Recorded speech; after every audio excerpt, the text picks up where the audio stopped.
रात्रीचा पहिला प्रहर सुरू झाला होता. आकाशात पौर्णिमेचा चंद्र ढगांनी आच्छादलेला दिसत होता आणि आपली एसटी एका निर्मनुष्य रस्त्यावरून मार्गक्रमण करत होती. पळत्या झाडांना मागे टाकत एसटी मजल दरमजल करू लागली आणि प्रवास सुरू झाला. आज आपल्या एसटीमधून संतोष मिडबावकर प्रवास करत होते. वय साधारण 40च्या आसपास, मध्यम बांधा आणि मनगटावर स्टीलचा पट्टा असलेलं दिनांक दाखवणारं जुनं घड्याळ असा काहीसा त्यांचा वेश होता. रस्त्याच्या कडेला जवळच्याच गावात जत्रा असल्याच्या जाहिरातींचे फलक अधूनमधून दिसत होते. काही वेळांनी एसटी एका एसटी थांब्याजवळ येऊन थांबली. तसे काही प्रवासी जागे झाले आणि त्यांची थांब्यावर उतरायची लगबग सुरू झाली. उतरणारे प्रवासी एसटीमधून उतरले आणि एसटी पुढे निघणार इतक्यात एसटी मागून एक बाई आणि एक लहान मुलगी धावत एसटी पकडायला येताना दिसल्या. त्या जशा एसटीच्या अजून जवळ आल्या तसं त्यांना पाहून मिडबावकरांच्या भुवया उंचावल्या. त्या धावत आमच्या खिडकीपर्यंत येतात न येतात तोच एसटीने थोडा वेग पकडला आणि एसटी त्यांना मागे सोडून पुढे निघून आली. पण मिडबावकर वळून वळून खिडकीतून मागे बघत होते आणि मिडबावकरांच्या उंचावलेल्या भुवया बघून मी त्यांना विचारलं, कोण होत्या त्या मिडबावकर? तसे मिडबावकर म्हणाले, त्या कोण होत्या ते मला माहीत नाही, पण त्या मुलीच्या हातात जे होतं तेच मी बघत होतो. ऐकायचं तुम्हाला काय होतं ते? मी हो म्हटलं आणि ते सांगू लागले.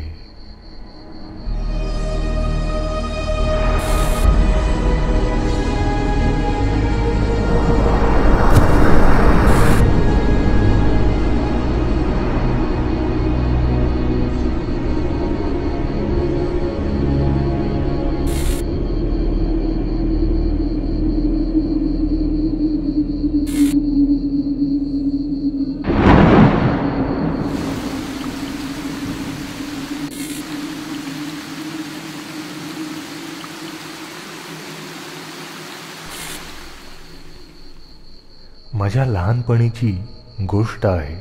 ते 80चं दशक होतं. तेव्हा मी 7वी इयत्तेत शिकत होतो आणि माझ्या आजोळी चिखलवाडीला राहायला गेलो होतो. चिखलवाडी हे कोकणातलं एक लहानसं खेडं. तिथे आजी आजोबांचं छान एकमजली कौलारू घर होतं आणि शहरातल्या सिमेंट कॉन्क्रीटच्या घरापेक्षा मला ते कौलारू घर खूप आवडायचं. आजोबांकडे 17 इंची ब्लॅक अँड व्हाईट TV होता आणि रोज संध्याकाळी आजोबा न चुकता आमची माती आमची माणसं हा शेतीविषयक कार्यक्रम TVवर पाहत असत. आणि एका संध्याकाळी कार्यक्रम पाहताना अचानक घरातली वीज गेली. आजोबा मला म्हणाले, जा रे, जरा शेजाऱ्यांकडे जाऊन बघ त्यांची पण वीज गेली आहे का. तसं मी पटकन पळत गडग्यावरून उडी टाकून शेजारच्यांच्या घरी गेलो. बघतो तर त्यांच्याकडे वीज होती. मी पटकन घरी आलो आणि आजोबांना सांगतोय इतक्यात आमच्या घरातली वीज पण आली आणि TV पण सुरू झाला. पण दूरदर्शन वाहिनीला मुंग्या येत होत्या. आता TVला काय झालं? आजोबा पुटपुटले. जरा माळ्यावर जा, अँटेना फिरवून बघ. तसा मी सागाचा लाकडी जिना चढून माळ्यावर गेलो. तिन्ही सांजेची वेळ असल्याने माळ्यावर काळोख होता. शिडी शोधण्यासाठी माळ्यावरचा लाईट लावतोय तर तो पण सुरू होईना. शेवटी अंदाजाने शिडी शोधली आणि शिडीवर चढून गॅलरीतला हललेला अँटेना वेगवेगळ्या दिशेला फिरवून पाहिला. इतक्यात आजोबा पडवीतून ओरडले की दूरदर्शन सुरू झालं रे, ये आता खाली. मी शिडीवरून उतरणार इतक्यात कोणीतरी माझा पाय ओढला आणि मी शिडीवरून गडगडत गॅलरीत आतल्या बाजूला पडलो. थोडा मुका मार लागला. शिडी तशीच सोडून मी विवळत कसाबसा खाली आलो. आजोबांना झालेला प्रकार सांगितला. आजोबा म्हणाले, अरे तू वेंधळा आहेस रे, म्हणून पडलास. बाकी कोण येतंय वर तुझा पाय खेचायला? पण मला कोणीतरी माझा पाय धरून ओढल्याची जाणीव झाली होती. याआधी कधी असं घडलं नव्हतं. दुसरा दिवस उजाडला. आजोबांना गावातल्या धोंडू काकांनी त्यांच्या शेतात कुठे पाणी लागतंय का ते पाहायला बोलावलं होतं. त्यांना शेतात नवीन विहीर बांधायची होती. आजोबा जमिनीतून पाणी शोधून काढण्यात निष्णात होते. मी पण आजोबांबरोबर धोंडू काकांच्या शेतावर निघालो. आम्ही शेतावर पोहोचलो. धोंडू काकाही तिथे हजर होते. आजोबांनी हातात नारळ घेऊन शेतात चालण्यास सुरुवात केली. 20-25 मिनिटांच्या मेहनतीनंतर शेताच्या एका बाजूला आजोबांच्या हातातला नारळ आपोआप उभा राहिला. तसे आजोबा म्हणाले, धोंडू, या इथेच खणायला सुरुवात करा, इथेच पाणी लागेल. काम आटोपून दुपारी मी आणि आजोबा घरी आलो. घरी आल्या आल्या आजी आजोबांना काहीतरी सांगत असल्याचं मी बाहेरून पाहिलं, पण काय ते मला समजलं नाही. आजोबा आणि आजी दुपारचं जेवण जेवून थोडा वेळ झोपी गेले. तसा त्यांचा डोळा चुकवून मी घराच्या मागच्या बाजूस आलो. भर दुपारी मी तिथे एकटाच होतो. आजोबांची जमिनीतलं पाणी शोधायची कला पाहून मी पण आमच्या परसात आजोबांप्रमाणेच नारळ घेऊन चालू लागलो. पण नारळ काही उभा राहिला नाही. चालत चालत मी परसाच्या अगदी मागच्या बाजूला आलो आणि अचानक नारळ उसळी मारून माझ्या हातातून खाली पडला. जसं की कोणीतरी मुद्दाम तो नारळ माझ्या हातातून उडवला आहे. मी एक आवंडा गिळून नारळ तिथे सोडून पळतच घरात आलो. आधी कोणीतरी माळ्यावर पाय ओढणे आणि आता हातातला नारळ उडवणे असा विचित्र घटनाक्रम माझ्याबरोबर घडला होता. जशी रात्र झाली, वातावरण आता अजूनच गहन वाटू लागलं. त्या रात्री मला झोपच येत नव्हती आणि अचानक माळ्यावरून कोणीतरी चालत गेल्याचा आवाज आला. सागवानी बांधकाम असलेल्या माळ्यावर एक पाऊल टाकण्याचा स्पष्ट आवाज येत होता. मी आजी आजोबांना झोपेतून उठवलं आणि झालेला प्रकार सांगितला. आजोबा म्हणाले, आता झोप, उद्या बोलू आपण यावर. सकाळ झाली. आजोबा मला म्हणाले, काल तुझ्या आजीला स्वयंपाकघरात कोणीतरी मागून चालत गेल्यासारखं वाटलं. तेच ती मला आपण शेताहून आल्यावर सांगत होती. पण आम्ही मुद्दामच तुला सांगितलं नाही. असो, संध्याकाळी धोंडू आपल्याकडे येणार आहे, तेव्हा त्यालाच विचारू, त्याला यातलं ज्ञान आहे. संध्याकाळी सदरा लेंगा घातलेले धोंडू काका घरासमोर हजर झाले. पण काही क्षण ते घराच्या बाहेरच थांबले आणि मग आत आले. चहा पाणी झालं आणि आजोबांनी घरात सुरू असलेले विचित्र प्रकार त्यांना सांगितले.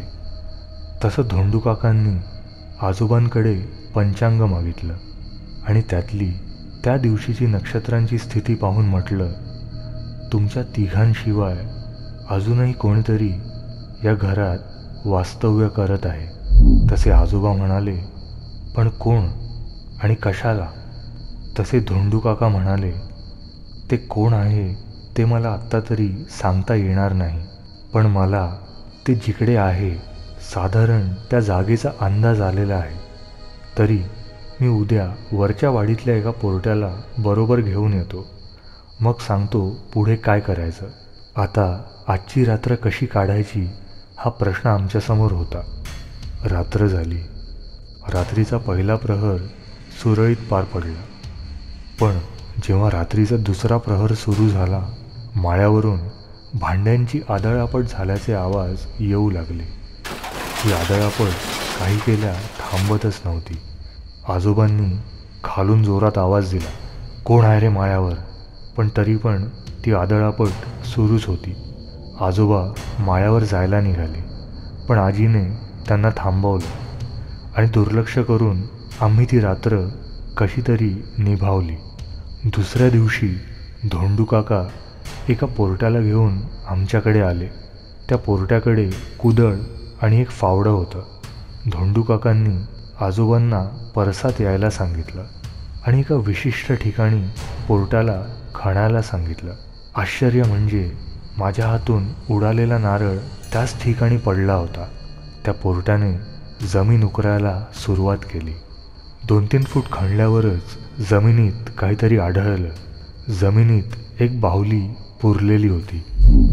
धोंडू काका पोरट्याला म्हणाले, ही बाहुली कुठेतरी निर्मनुष्य ठिकाणी नेऊन पुन्हा पुरून टाक आणि परत येताना मागे वळून बघू नकोस. आणि आजोबांना त्याला त्याच्या मेहनतीचे पैसे द्यायला सांगितले. तो पोरट्या ती बाहुली घेऊन निघून गेला. धोंडू काका आजोबांना म्हणाले, त्या दिवशी मी जेव्हा तिन्ही सांजेला तुमच्याकडे आलेलो तेव्हा अंगणातून घरात यायच्या आधीच मला या जागेत कोणाचा तरी वावर असल्याची जाणीव पक्की झाली होती. कारण तुमच्या माळ्याच्या व्हरांड्यात एक पुसटशी आकृती मला दिसली होती. आणि धोंडू काका माघारी निघाले. आणि त्या दिवशी नंतर पुन्हा काही विचित्र प्रकार घरात घडला नाही. मी आजोबांना विचारलं, पण आपल्या परसात कोणी आणि का ती बाहुली पुरली असेल? थोडा विचार करून आजोबा म्हणाले, काही दिवसांपूर्वी एक परप्रांतीय शेठ आपली जागा विकत घेण्यासाठी आला होता. मी त्याला साफ नकार दिला. तरी त्याने माझ्या पाठी जागेसाठी तगादा लावला होता.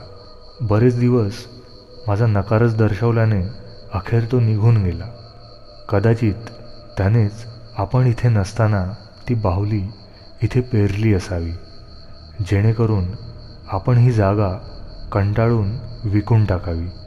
पण आपण आपली जागा विकली नाही आणि कधी परप्रांतीयाला विकणारही नाही. आजोबांनी जागा राखली असं म्हणून संतोष मिडबावकर गोष्ट सांगायचे थांबले. इतक्यात एक स्कूटर आपल्या एसटीला ओव्हरटेक करत पुढे आली. त्या स्कूटरवर एक माणूस, ती मगाची बाई आणि मुलगी असे 3 जण होते. स्कूटर थांबली आणि मगाची बाई आणि मुलगी एसटीमध्ये आल्या आणि तो स्कूटरवाला मनुष्य माघारी गेला. मगाशी न पकडता आलेली एसटी त्या दोघींना मिळाली. त्या दोघी जेव्हा आत आल्या, मिडबावकरांच्या भुवया पुन्हा उंचावल्या. कारण त्या मुलीच्या हातात मिडबावकरांनी गोष्टीत वर्णन केलेलीच बाहुली होती.